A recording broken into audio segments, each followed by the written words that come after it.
नमस्कार दोस्तों, एक बार फिर से प्रमोद एस्ट्रो वर्ल्ड में आपका बहुत बहुत स्वागत है।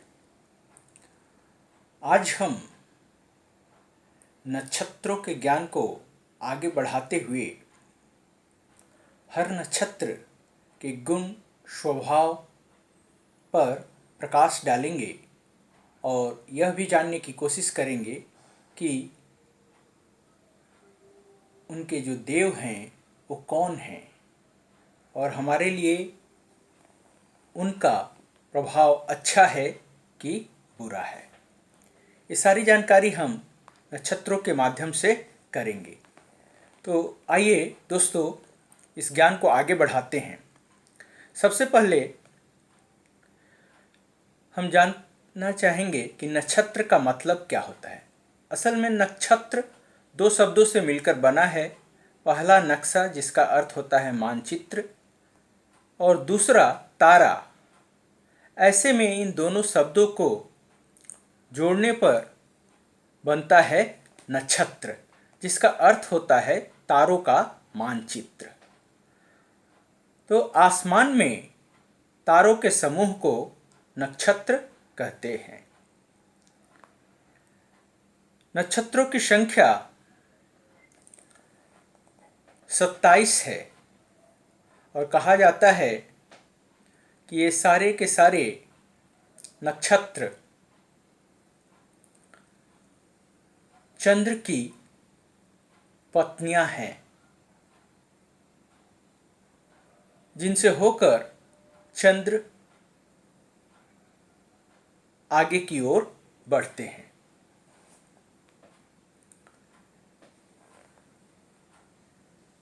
तो आइए जानने की कोशिश करते हैं इन नक्षत्रों के बारे में।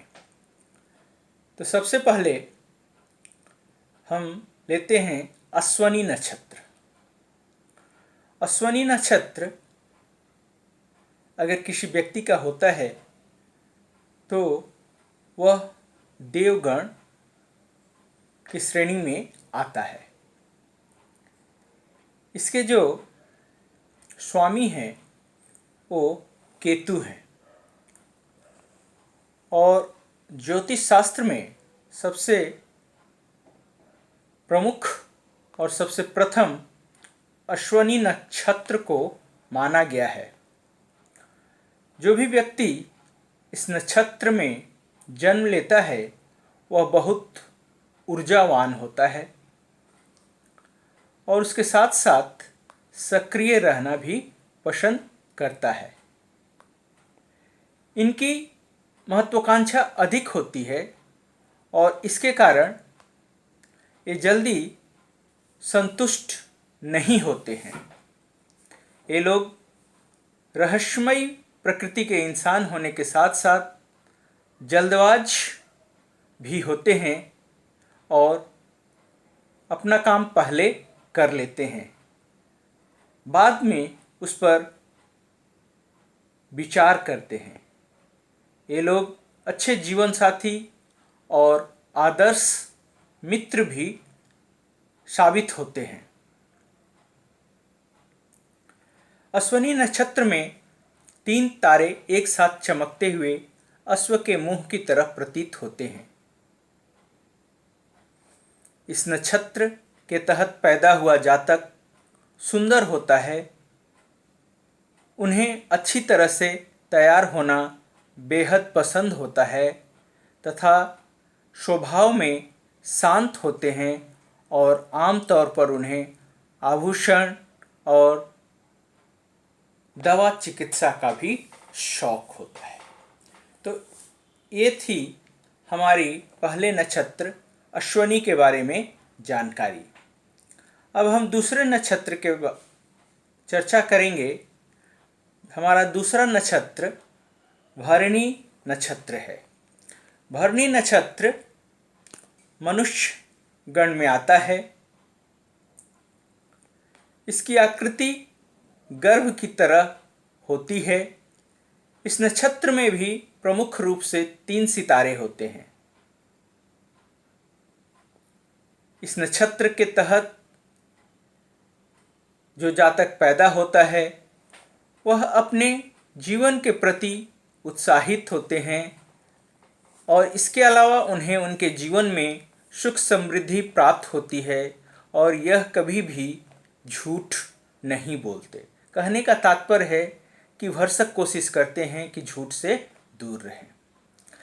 इस नक्षत्र का जो स्वामी है वह शुक्र है, जिसकी वजह से इस नक्षत्र के अंतर्गत जन्मे लोग आराम पसंद और आलीशान जीवन जीना चाहते हैं।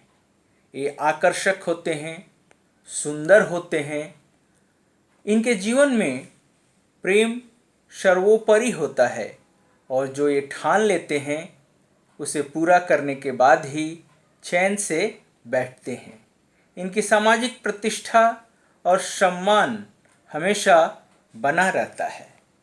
तो ये थी जानकारी भरणी नक्षत्र जो कि मनुष्यगण में आता है। तत्पश्चात हम तीसरे नक्षत्र की ओर चलते हैं। तीसरा नक्षत्र कृत्तिका है। कृत्तिका इसके स्वामी सूर्य हैं, परंतु यह राक्षस गण में आता है। इस नक्षत्र का आकार एक घोड़े की नाल की तरह होता है, जिसमें 7 सितारों का एक नक्षत्र होता है।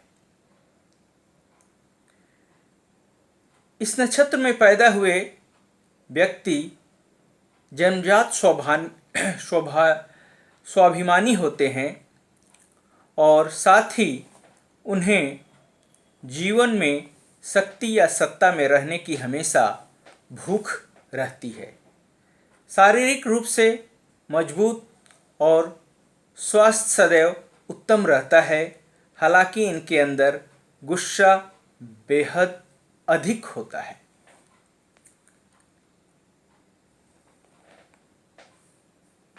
ये प्यार जैसी चीज पर भरोसा करते हैं और ना ही किसी पर बहुत जल्दी एतबार करते हैं, अर्थात ये विश्वास जल्दी नहीं करते। इन व्यक्तियों पर सूर्य का प्रभाव रहता है, जिसकी वजह से ये लोग आत्मगौरव करने वाले होते हैं। स्वाभिमानी होने के साथ साथ तुनक मिजाज भी होते हैं और बहुत उत्साहित रहने वाले होते हैं। ये लोग जिस भी काम को अपने हाथ में लेते हैं उसे पूरी लगन और मेहनत के साथ पूरा करते हैं। तो ये थी जानकारी कृत्तिका नक्षत्र की। फिर इस नक्षत्र के बाद हम आज की कड़ी को यहीं समाप्त करते हैं। अगली कड़ी में फिर हम आगे के नक्षत्रों की चर्चा करेंगे। तो आज के लिए इतना ही। धन्यवाद।